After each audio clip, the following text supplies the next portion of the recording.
Welcome along to Tweet Street Scotland Occupied, home of the satirical saltire. I'm Cinnamon Bridges, aka Peter. With me this evening, I've got my co-host back again. We've got JB Whitesnake. All right, John, how's it going, matey? Not bad, Peter. Good to see you, pal.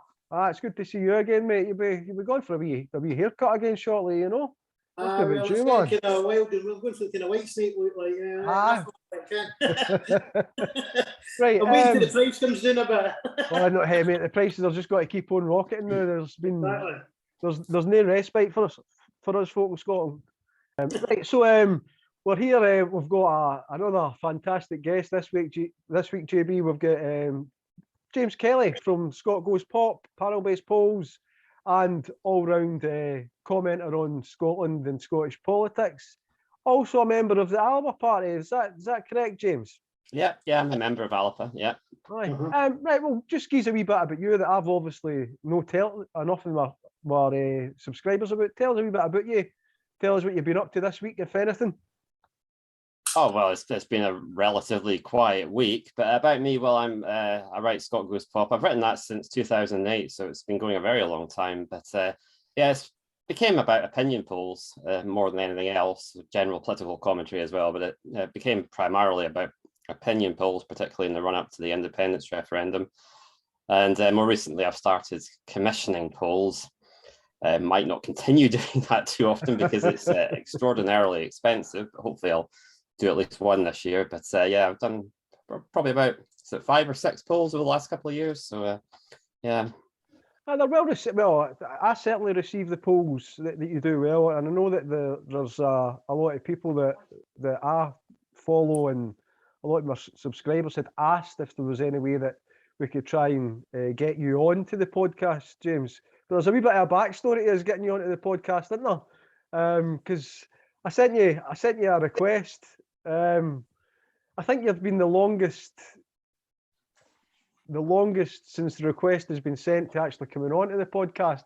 But there was something that because we didn't follow one another when I sent the request, so it goes to a wee cache for messages for people or something that you discovered only a couple of weeks ago. Is that right, James? Well, yeah, I mean, there are 2 folders as well. There's the message request folder and the spam folder. So I was checking my message request folder because I had stopped getting notifications from there. And there was a message from a Daily Mail journalist randomly. And I suddenly thought, well, what else have I been missing? So I thought I'd better check a bit more carefully. And that's when I noticed the spam folder. And I think you had messaged me in August, but it had gone to spam. So I had no idea. Well, I was delighted when I got this message because it's one of the ones, JB. I asked quite a few people if they like to come on to the podcast. I try and get things that are topical and things that our subscribers make requests for. Oh, have you tried this one? Have you tried that one?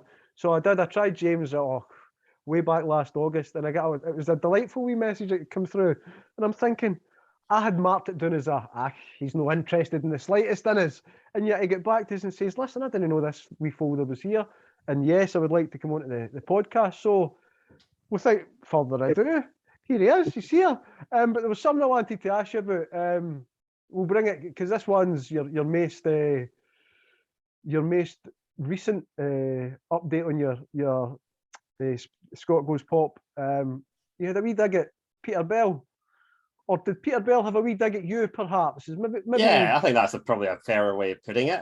Yeah, it was about a week ago, Peter, apparently. Well, I didn't see it at the time, but I saw it yesterday. Yeah, Peter said, I don't like James Kelly. I must admit, I hate his guts. I loathe him. He makes my skin crawl. I despise him. And yeah, I just thought it was hilariously funny.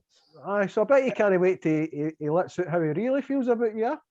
Well, I know. I did a podcast with Peter a few years ago, and he didn't let on at the time that his skin was crawling every second of the encounter. I think Peter's he's looking to lash out at anybody to kind of try and keep himself relevant. Oh, relevant. Okay. No, entertained, relevant. Because he's made a couple of wild claims of the. Well, if we go over the past year, since he advocated for both votes SNP, he's made a few wee digs at people because to try and keep the wolves from his door, so to speak. Or that's how I see it. What's your thoughts on that, James? Would you? Well, he actually keeps attempting to leave comments on my blog. You know, maybe once every 2 months I get this long screed from him, and he ends it by saying, "By the way, I know this comment will be censored, so please understand it will be appearing, and people will know that you have censored my comment." But the gist of the comment is always, "I demand, James, that you explain to me what role Alba can possibly have in bringing about independence. It's an irrelevance." And I mean, it is tiresome because it's such an elementary point.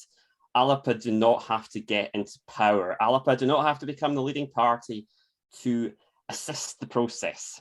It's not an unusual concept that a smaller party can put pressure on a larger party to become more radical. You know, examples abound. For example, 1970s, the Labour government probably would not have tried to introduce devolution if it hadn't been pressure from the SNP.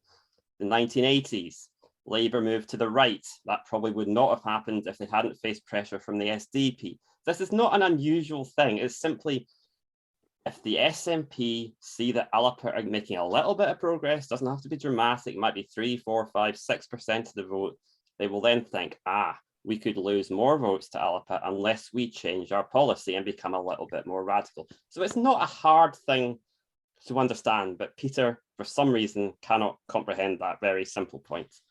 I've got a nickname. Imagine I call him Ranglike, and it's just to fit in, just in between his first name and his last name. Peter Ranglike a bell. Right, now, you did a poll just talking about the shift in dynamics between in Scotland with politics, and it was quite heartening for Alba on this occasion, because there's been an increase in Alba being sitting at 2%. Is this for the local election voting, James? No, it's for Holyrood's voting intention. As far as I'm aware, there's only been one poll that specifically asked for local council voting intentions, and that was the poll that I did last October. For some reason, no other poll, well, I may have missed one, but as far as I'm aware, no other poll is asked specifically for local council elections. So we've basically been going on the Holyrood numbers to try and judge what might happen in the local elections. But yeah, Alba, for the last 3 polls, actually, they've all been Comres poll. They've all showed Alba on 2%, which obviously doesn't sound great, but it is actually better than most polls were showing, you know, like the last 6 months of last year. So it's, yeah, it's an okay position, because the fear was, the danger was that Alba would just disappear and get 0 in poll after poll after poll. That hasn't happened. So it's mildly encouraging, you could say. Aye, I think if we have a look at the independence question that we're supposedly going to be facing in 2023, is there going to be an independence referendum? What's your personal thoughts on that, James? On whether there's going to be a referendum? Well, I don't, it's hard to see that the SNP are genuine. I mean, there are people, I mean, we all know there are people who do genuinely believe this, that the SNP have promised a referendum in 2023 and they intend to deliver it. And it's just, they can't understand why anybody would question that, because they made a promises. But the problem is that since 2017, again and again and again, they have said this is about to happen, or this will happen within a relatively short frame of time. And it just constantly gets pushed back and pushed back and pushed back. And you see that journalists, the mainstream media journalists, who presumably the SNP are talking to, the mood music from them is constantly, it's the next election. This the next election will decide whether it's a referendum or not. It was only last year that we were told, this is the big one. This is the one that will decide. Now the journalists are talking about the 2024 Westminster election will decide it. And then after that, we will magically find it's the 2026 Westminster Scottish Parliament election that will decide it. It's always the next election. It's always just slightly out of reach. Well, maybe we'll be astonished. Maybe there'll be a referendum next year, but it's, you have to base your expectations of the future slightly on past experience. And the past experience is that we've been led up the garden path somewhat. I can jump in there, Peter. I have to say, I think there's an element now that she's kind of shot her boat a wee bit, and that she might as well talked herself into a corner of 2023, because I really think it would be disastrous for the SNP to get into any sort of election after 2023 or forward, going on to keep promising it again, because they're going to get slaughtered. And there'll be so many people who just say, I'm not going to vote SNP again. So I think they're really going to shoot themselves in the foot by not delivering on 2023. That would be a catastrophe for them, and potentially a catastrophe for the Scottish independence movement. What's your thoughts on that? What's your thoughts on that, James? Well, I suppose I maybe don't feel quite as strongly about that as you do, because I think a lot of people who vote SNP are not as passionate as we are. But certainly among the committed independent support, you know, the credibility will be zero if this is put off again. But of course, if it is put off again, as it probably will be, there will be some excuse. And the true believers will say, well, what are you talking about? Of course we couldn't hold a referendum because, so last year it was COVID, now it might be Ukraine. It depends on whether the Ukraine war drags on, and we'll have to see whether it does. But, you know, there will be this ready-made excuse. Say for example, it's Ukraine. Well, of course they would have held a referendum. You know they would have held a referendum. They said they were going to. They're trustworthy people, but nobody could possibly have foreseen that Russia was going to invade Ukraine. Or last year, nobody could possibly have foreseen there was going to be a global pandemic. So there will be an excuse, and the true believers will latch onto that excuse, and they will say that everybody else is being unreasonable for not taking that at face value. Again, I agree with that summation, James. But when we had a Phantom Power on the second time we had them on, which was Tweet Street 35 or 32 or something like that, and he said this was just before the Scottish elections, and he says, well, if you give them the vote this time, then asking the same people to vote for you again without delivering an independence referendum is pointless, whether it be the SNP or the Greens, because they've been let down so many times in the past. I mean, the thing that's concerned me this week, well, and last week, was Nicola Sturgeon and our doubling down this week. It was on keeping an open mind to the no-fly zone. What's your thoughts on that, James? I think that is like a kind of confirmatory moment for a lot of people that, well, if they did leave the SNP to join Alba, as I did, then that will have established in a lot of people's minds that they did the right thing, because that is so fundamentally different from what the SNP used to stand for. I just cannot imagine, you know, an Alex Salmond-led SNP or any of his immediate predecessors. It's just so far removed, because it's NATO against. I mean, it's almost mind-boggling to see an SNP leader argue in favor of the possibility of NATO taking military action against the country with the largest nuclear arsenal in the entire world, and potentially starting a global nuclear war, which would destroy human civilization. It's just the total opposite of what the SNP are supposed to stand for, and have traditionally stood for in terms of foreign policy, defense policy, attitudes towards peace. So I think it will have, you know, confirmed for people that have left the SNP, as I have, it sort of confirms that it was the correct decision, because the SNP have changed into something we don't recognize. For people that have stuck with the SNP, some of them might be thinking, have I done the right thing?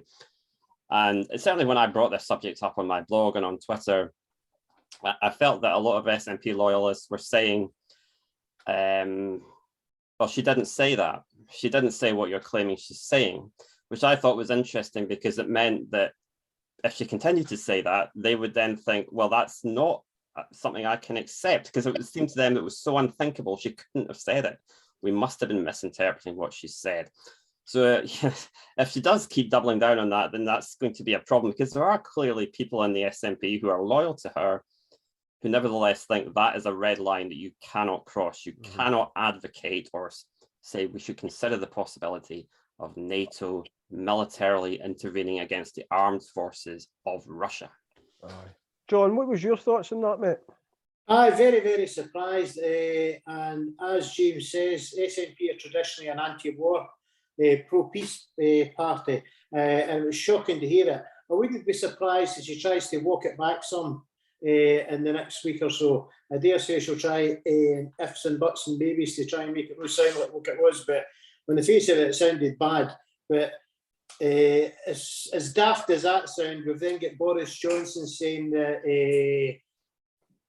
the struggle that the Ukraine's having with Russia is the same sort of struggle the UK was having with Brexit. So for that psychopath to turn what's the brutality of what Russia's doing in Ukraine and comparing that to Brexit is utter insanity. So really, she should be smart enough to know this clown's doing it. But again, the media let them off. I mean, they mentioned it in the news. What I say, they mentioned it in Sky News this morning. I don't really believe they mentioned it in BBC. But it's criminal what he gets away with saying. I mean, if that had been Nicola Sturgeon saying that, or anyone else, or Alan Salmon saying that, they would have been hounded off their bloody paper. They would have been chasing them down the road, again, saying they should be locked up and everything else like. So I think she'll end up walking back, but it's a very, very poor comment, and without, and we've got no input in what NATO do anyway. Scotland, we've got nothing to do with it. We're bystanders. These decisions are not for us because we're not an independent country. So it's pure bunkum what she's talking about anyway. I agree with it. It was mental. But to touch on what you were talking about with Boris Johnson, James, did you hear Boris Johnson? And I know that it's the instinct of the people of this country, like the people of Ukraine, to choose freedom every time. When the British people voted for Brexit in such large numbers, I don't believe it was because they were remotely hostile to foreigners. It's because they wanted to be free. The word, that's it. Conference, and that he made the comparison that what was happening in Ukraine was like his struggle to get Brexit from the EU. What's your thoughts? Did you hear it? And if you did, or even if you didn't, what's your thoughts on the comment? I didn't hear it. I heard about it. I mean, it's ironic because there's been criticisms of, again, I haven't seen these comments, but there's been criticisms from, say, Alex Cole-Hamilton of supposedly Scottish independence supporters drawing a comparison between Scotland's fight for independence and Ukraine's fight. That's apparently totally tasteless, totally, you can't say that sort of thing. And yet here we have the Prime Minister of the United Kingdom comparing the struggle for Brexit to fight against, all out Russian aggression, military aggression. I mean, it seems to me actually the irony is that there are quite strong comparisons that can be made between Scotland and Ukraine, because if you think about the arguments that are used by the unionist side, or that were used in the independence referendum, a lot of it was about family links between Scotland and England. I don't know whether it's true, but they always said that about 50% of people in Scotland have family in England. And obviously language links, cultural links, essentially with the same culture, it is said. We have the same language, it is said. If you look at Ukraine, a lot of Ukrainians have family in Russia. They're two very closely linked countries. Language links, a lot of people in Ukraine speak Russian, the rest speak Ukrainian, which is very closely linked to, very similar to Russian. It's kind of like a similar relationship as there is between the Scots language and the English language. A shared history. Ukraine historically has been independent for far less time than Scotland was ever independent, just a few decades really. And so, if you went back to 1991 when Ukraine became independent, you can make all the arguments against Ukrainian independence that were made against Scottish independence. You're breaking family ties, you're tearing families apart. You're concentrating the narcissism of small differences. This is essentially the same country, this essentially the same culture. Why would you separate? Why would you make yourself weaker And why would you open yourself up to security risks? Because this was one of the big arguments that was made against Scottish independence. Security risk, you might be invaded. The North Koreans might invade or something like that. Well, look at what's happened to Ukraine. Actually, if you'd made that prediction in 1991, it would have proved true that Ukrainian independence led to a military invasion, led to thousands of deaths. Indirectly, that was caused by Ukrainian independence, because that would not have happened. Russia would not have invaded part of its own territory. Nevertheless, does anybody seriously argue now that the problem was that Ukraine became an independent country? Does anybody seriously argue that the problem was Ukrainian self-determination and not Russia, not the aggressor? It wasn't Ukraine's fault for choosing its own future, and nobody would seriously argue that that is where it all went wrong. So there's this fundamental, it doesn't make sense. It's like cognitive dissonance. People just it's like, a lot of people focus on sovereignty so much, the idea that Ukraine has a right to exist because it is sovereign. Well, how did it become sovereign? It became, it wasn't sovereign 3 decades ago. Well, it wasn't sovereign 3.5 decades ago, and now it is. And it's like that is the only thing that matters, and not whether people feel like they're a country, not whether they have slightly different values, different aspirations. So, I think that's an interesting comparison. I think it's a perfectly valid comparison as well. Thanks, James. Right, I wanted to ask you something about a poll that you done in December, right? Because the GRA is having a big impact in Scotland and Scottish politics. There is still much more to do. But let me be very clear on one more thing, so there can be no dubiety. Trans women are women, trans men are men.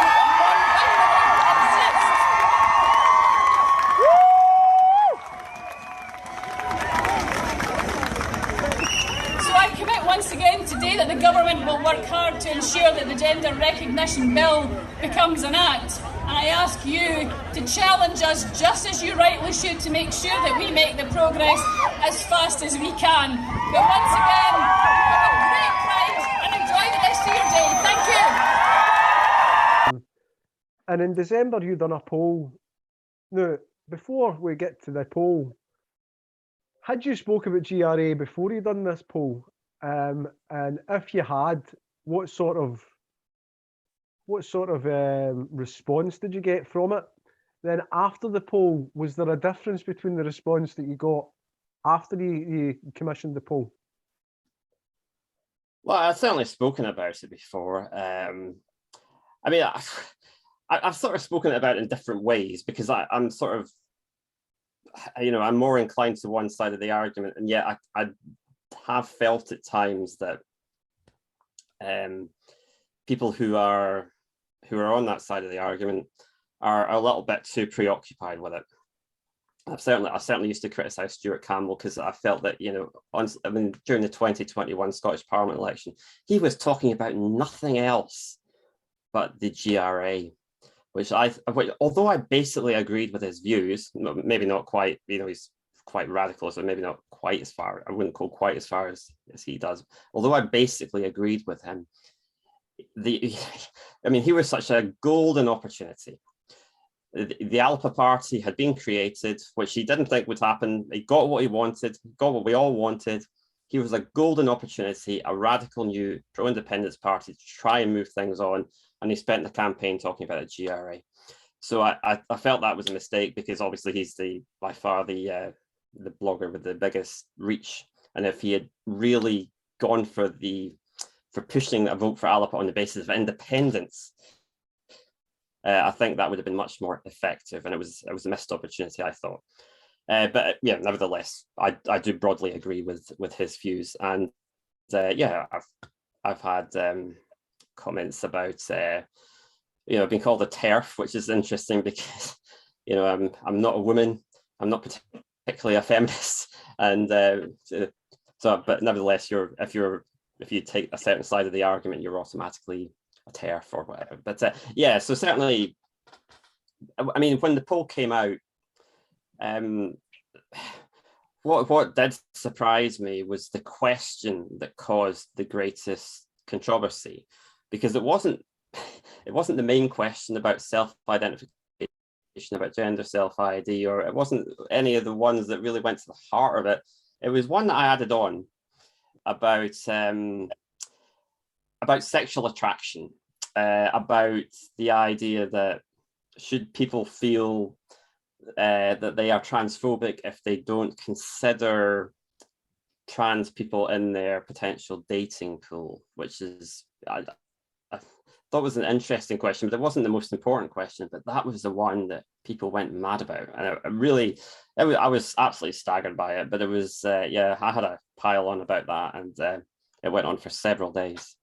Aye, it sounds as if you've got the same sort of treatment that anybody who dares not to support the argument for GRA and self-ID in the current format gets, where you get all the names called at you, as you say, even though you're not a woman or a feminist.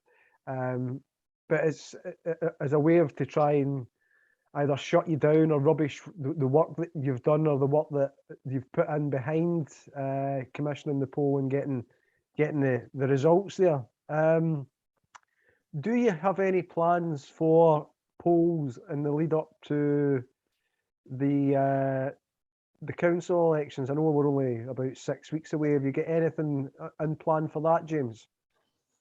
Well, the problem was with the GRA poll that I said I was going to do it, and then the funding just didn't come. I mean, there was substantial funding, but it wasn't enough. And obviously with the GRA, it was the time limited, it's time sensitive, because there was no point in waiting until after the GRA had been reformed to do the poll. It had to be beforehand. So I just decided, well, I'm going to have to break the logjam. So I went ahead and covered the shortfall with my own money. But now that's left me in a position where I don't want to get into that situation again. So I'm going to wait until there actually is enough money for a poll. I want to do another one.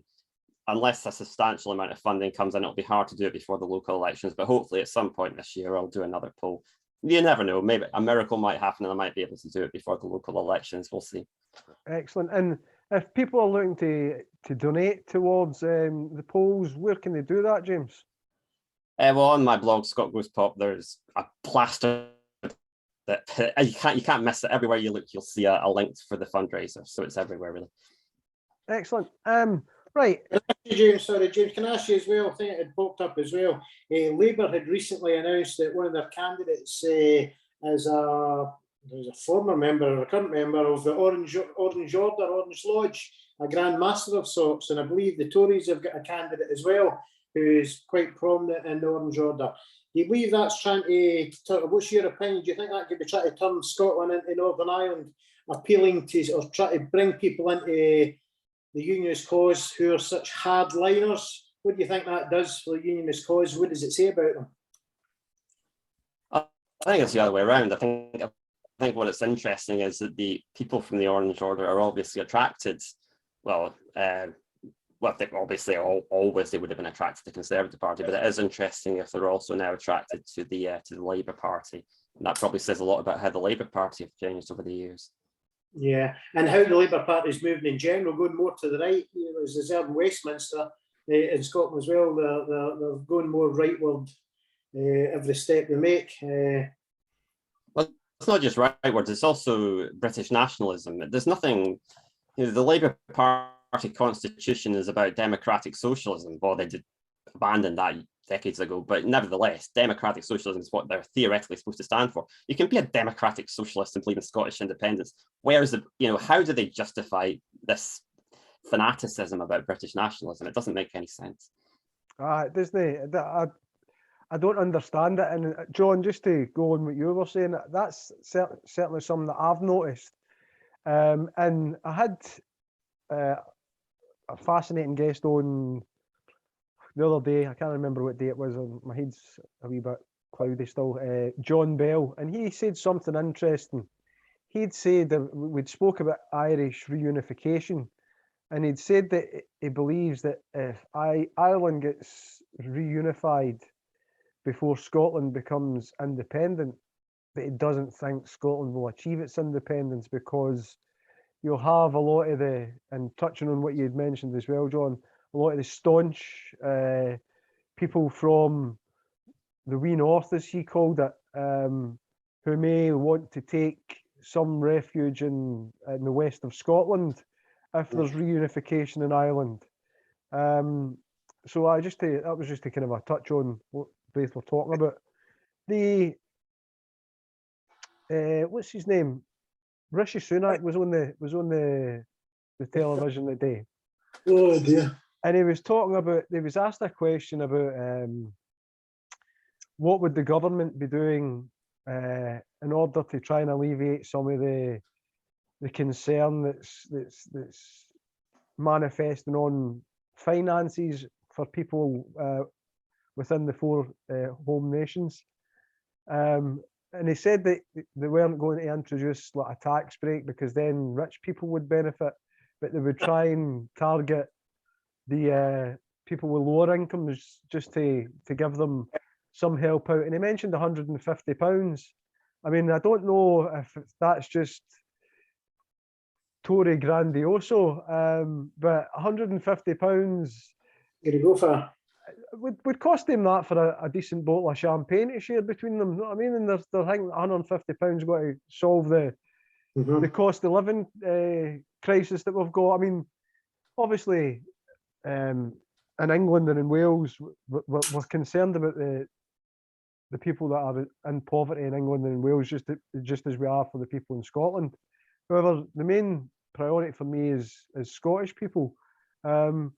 Surely there will be something that our own First Minister must be able to do to help the families that are going to struggle the most. James, what's your thoughts on that, mate?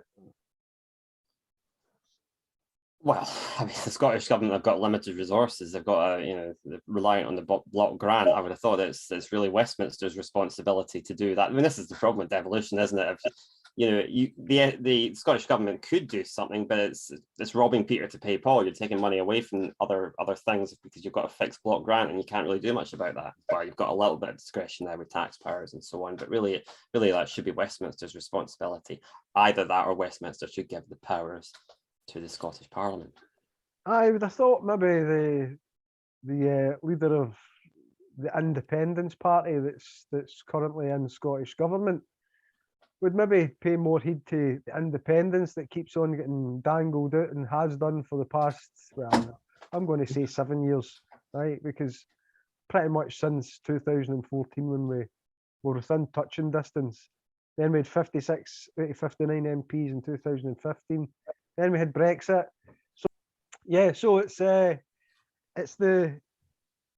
independence, or the leader of the independence party that's in the Scottish government, that had they acted on any of those situations would have possibly prevented all of this poverty and discomfort that a lot of Scottish people are going to find themselves getting further and further into.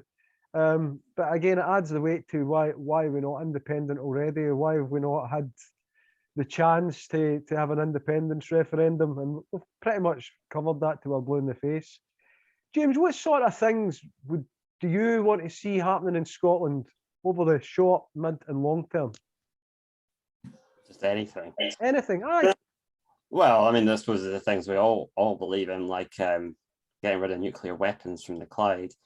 I think one thing that has come up when I've been discussing with people who are still in the SNP and who are still loyal to the leadership is the point about, I mean, I feel very strongly, well, you've got COVID at the moment, and I feel very strongly that the Scottish government and the Scottish government's medical scientific advisors in the early part of 2020 are culpable for what happened. Jason Leach, Catherine Calderwood, we were in a situation where the virus was circulating and we weren't doing anything, and we were saying this is going to be fine, and okay, it was a Westminster-led approach. And when I've made that point, what they say is we did not have the powers. This goes back to your point. If we had become an independent country in 2017 or 2018 or 2019, and by the time the pandemic had come along, we would have had the power to take a different approach. Would we have done? I have my doubts. Would people like Jason Leach and Catherine Calderwood there, but we would have had the power, and that would no longer have been an excuse. So, you know, I think, I mean, before we came on, you were saying that you've caught COVID twice. Yes. This suggests to me that that the whole idea of herd immunity was always ludicrous. I mean, I know people. I know someone who's probably had it 3 times. I mean, and we've all been vaccinated. This problem is not going away, and you can't say it doesn't matter, because a significant, I mean, a small but significant percentage of people who catch COVID, they're ending up with long COVID, possibly, you know, long-term health effects, possibly lifelong health effects. We are not powerless to do things about this. So, you know, to answer your question, if hypothetically Scotland was independent tomorrow, I'd want us to radically take a different direction and to try and actually solve the COVID problem, rather than this fantasy that we can just live with. I mean, we can live with it. You know, people aren't, you know, probably the vast majority of people who catch COVID will survive. But, you know, we are adding ourselves a burden of terrible ill health that is totally unnecessary. People, you know, it's going to affect the economy. People are constantly going to be off work. This is never going to end unless we just, you know, and there are things we can do. Aye, definitely. John, what's your thoughts of the week so far, mate? Anything in particular you want to chat about? Well, just how can things get any worse? You say that, I've said that many times. You think, Christ, how bad can things get? Will it be the poverty crisis that we're going to get hit with? And that's going to be a tsunami of poverty. People aren't going to be able to afford gas, electric. I mean, even there was an economist on the telly recently, I can't remember which channel it was on, watched some daft time in the morning, and he says it won't be long till it's the standard price of loaf is £3. He says he can see that within viewing distance, he says. So within a year or two, he reckons a loaf of bread is going to be £3. Now, how do people who are earning buttons pay £3 for a sodden loaf? And at what point does civil unrest become a part of that? That's got to be the question. If people start going hungry, they need gas, they electric, their health starts suffering, they can't afford nothing. What do people do? They're going to protest in somewhere, and it might, and we're not going to be allowed to protest, by the way. That's against the law as well. So you end up in the clink for that, just for protesting. So it's a scary place going to be, and there's nothing really in the immediate horizon that's going to brighten things up for us, I'm afraid. It's a scary place to be, and even outside Scotland, it's even going worse.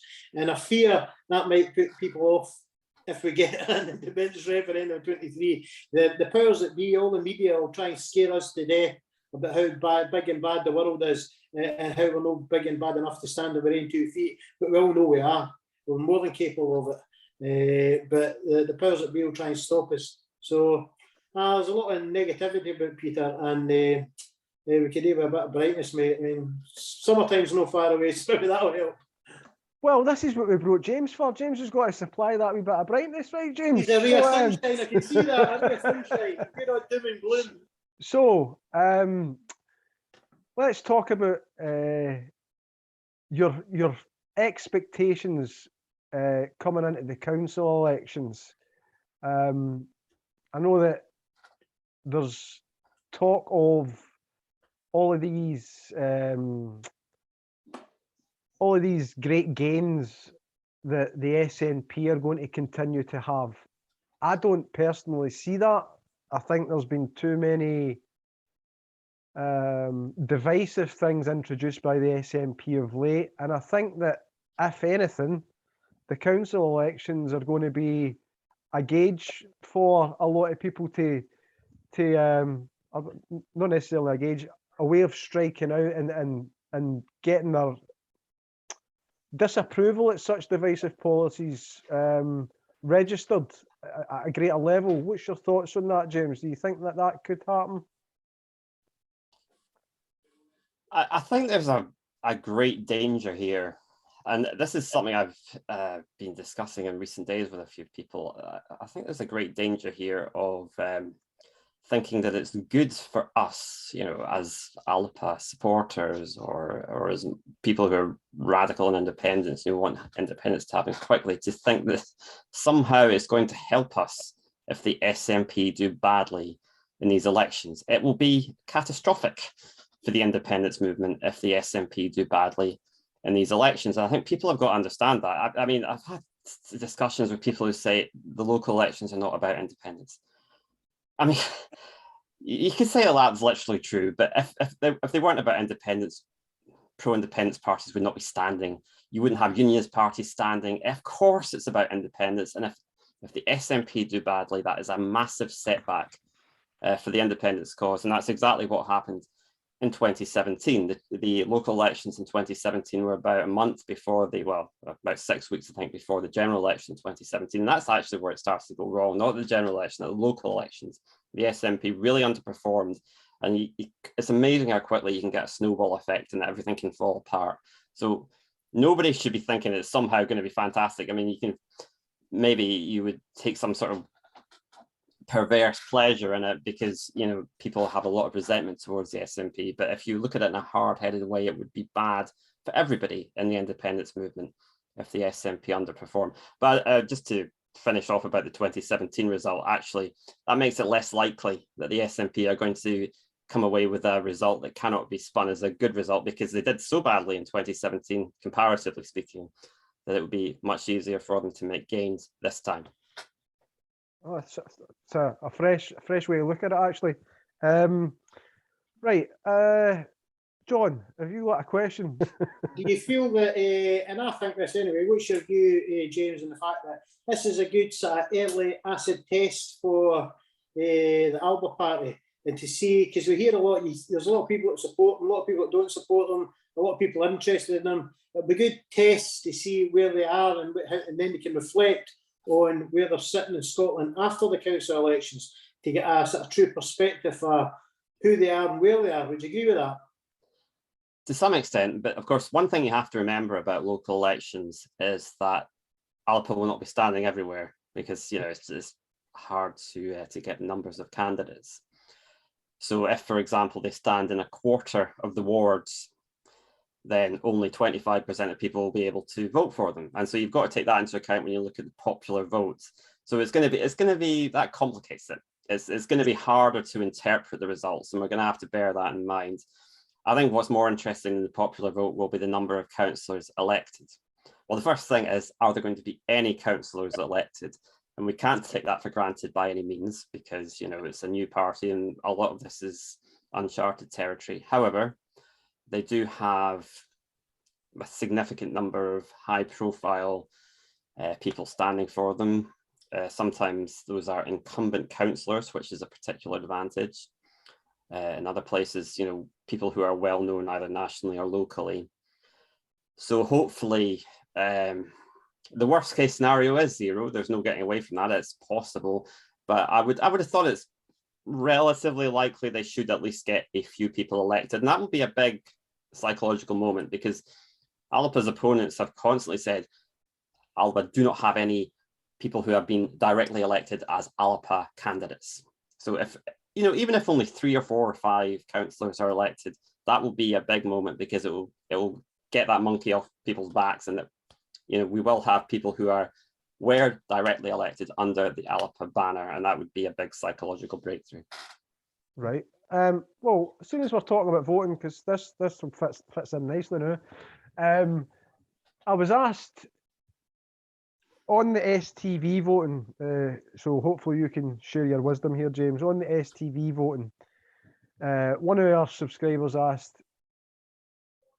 would it be, rather than not voting for the SNP, would it be more detrimental to not vote for them rather than place them as the last place in the vote in STV voting? Well, if you place them last, that's exactly the same effect as not placing them, because if you place them last, that means you placed everybody else ahead of them, including the Labour Party, the Conservative Party, the Liberal Democrats, the Greens, everybody. I don't know why anybody would want to do that if you believe in independence. I mean, whatever misgivings you've got about the SNP, this is a preferential voting system. I mean, right, most people are not going to have an Alba candidate in their ward. So most people are going to have to deal with this, that they're not even going to have an Alba candidate in their ward. So they're going to have to decide whether they're going to spoil the ballot paper, put a unionist candidate first, or whether they're going to do the sensible thing, just put a nose peg on their nose and just do the sensible thing and give SNP first preference vote or second preference as well if there are 2 SNP candidates. And then possibly a Green person the next ranking, because there'll be a significant number of Green candidates. But if there is an Alba candidate in your ward, there are multi-member wards. Each ward will elect 3 or 4 councillors. So there's no good just saying Alba want and then forgetting the rest, because that means you're effectively abstaining on all the other seats in your ward, even if the Alba person is elected. And you're also abstaining, incidentally, if the Alba candidate is eliminated before they're elected. I mean, Alba can help to achieve independence, but they cannot do it in sort of monastic solitude. It was always part of the strategy in last year that, you would vote Alba on the list, but you would vote SNP on the constituencies. Alba cannot do this alone, and it has to be there's an important component of this is people cannot turn their backs on the SNP in these situations. I mean, when we get to the Westminster election, I would hope actually that Alba would just concentrate on the seats they have, not stand anywhere else. But no matter what happens, Alba are not going to stand in every single seat in the Westminster election. So there are going to be situations where people have to just vote for the best thing that is actually available, which will usually be an SNP candidate. Excellent. That's good to know. Right. We like to do a wee bit of Tory bashing here. We can't really finish up without doing a bit of Tory bashing, John. So the thing that I wanted to kind of a focus on, because it must have been awkward for Douglas Ross to introduce Boris Johnson at the Scottish Conservative Conference after having after giving him a vote of no confidence, and then having the full of the Scottish Tories giving a vote of no confidence, only for him to be walking onto the stage at the Scottish Conservative Conference. After being introduced by Douglas Ross. Do you think he would have been standing there cringing as he was announcing them? Or what's your, John, I'll come to you first. What's your thoughts, mate, on that situation? It's laughable, Peter. It really is. I mean, he stuck his neck out and said he's not fit to be leader and he should resign.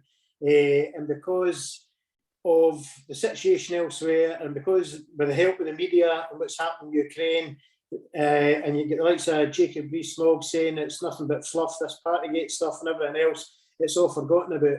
So he's left himself hanging out in the wire there, and he's had to do mere flips and flipper, getting flung a fish to keep his head above the water himself. So he's in a terrible situation.